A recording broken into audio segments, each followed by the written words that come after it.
हमारा मन एक बेलगाम घोड़े की तरह होता है।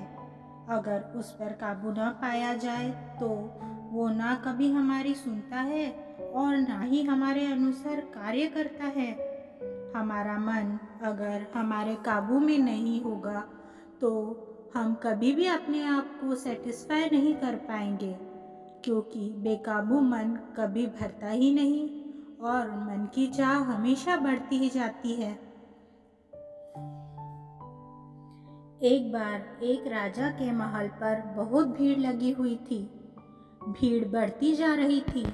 हर कोई महल की तरफ जा रहा था। हुआ यूं था कि उस दिन सुबह राजा के पास एक भिखारी आया और उस भिखारी ने राजा से कहा कि क्या उसे भिक्षा में कुछ कीमती चीज मिल सकेगी। राजा ने भी कह दिया कि कोई कमी नहीं है, जो चाहो मांग लो। लेकिन भिखारी ने एक बड़ी अजीब शर्त रख दी। उसने कहा कि वह भिक्षा तभी लेता है जब यह आश्वासन मिल जाए कि उसका भिक्षा पात्र पूरा भर दिया जाएगा। भिक्षु ने ये भी कह दिया कि मैं अधूरा भिक्षा पात्र लेकर नहीं जाऊंगा। अगर यह वचन दोगे तो ही भिक्षा लूंगा। राजा हंसा और उसे कहा, तुमने मुझे क्या समझ रखा है? मैं एक भिखारी का भिक्षा पात्र भी नहीं भर सकूंगा। और राजा ने शर्त मान ली। भिखारी भी हंसा और उसने कहा, महाराज एक बार फिर सोच ले, क्योंकि न मालूम कितने लोगों ने यह शर्त स्वीकार की है और वे इस पूरा नहीं कर पाए। राजा ने मुस्कुराते हुए अपने वजीरों को कहा कि जाओ, अनाज के दानों से नहीं बल्कि हीरे मोतियों से इसके भिक्षा पात्र को भर दो। भिखारी ने दोबारा टूटने की कोशिश करी, पर राजा ने वजीरों से कहा, समय बर्बाद मत करो, जाओ और उसके भिक्षा पात्र को हीरे मोतियों से भर दो।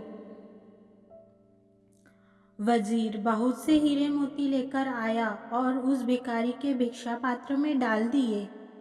भिक्षा पात्र में डालते ही वो हीरे मोती कहीं खो गए और भिक्षा पात्र खाली का खाली रहा।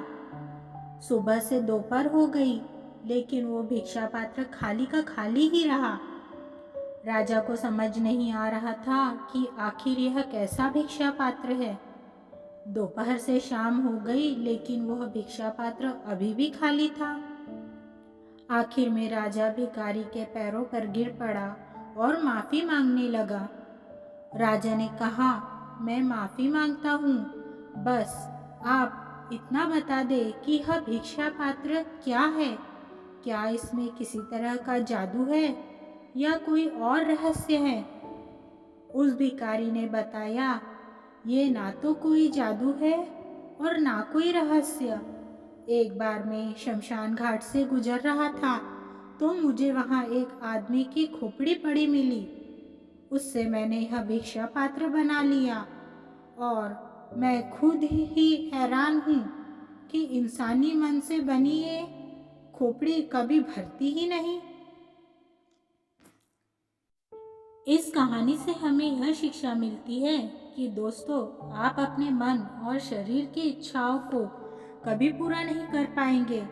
यदि आपको महानता हासिल करनी है तो शरीर और मन के इस चक्र को तोड़कर इससे ऊपर उठना होगा। हमारा मन लालच से भरा होता है, इसे कभी नहीं भरा जा सकता। लोग सिर्फ इस भ्रम में जीते हैं कि शायद कल मेरा मन भर जाएगा, लेकिन ईश्वर ने मन को बनाया ही इस तरह है कि उसे भरा नहीं जा सकता। हमारा मन हमें हमेशा किसी न किसी लालच में फंसाए रखता है और हमें हमारे लक्ष्य से दूर कर देता है।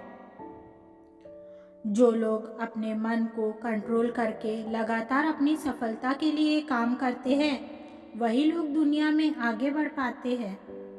इसीलिए अपने मन को ऐसी चीज़ों से हमेशा दूर रखें जो आपके जीवन में मुसीबत खड़ी कर सकती है।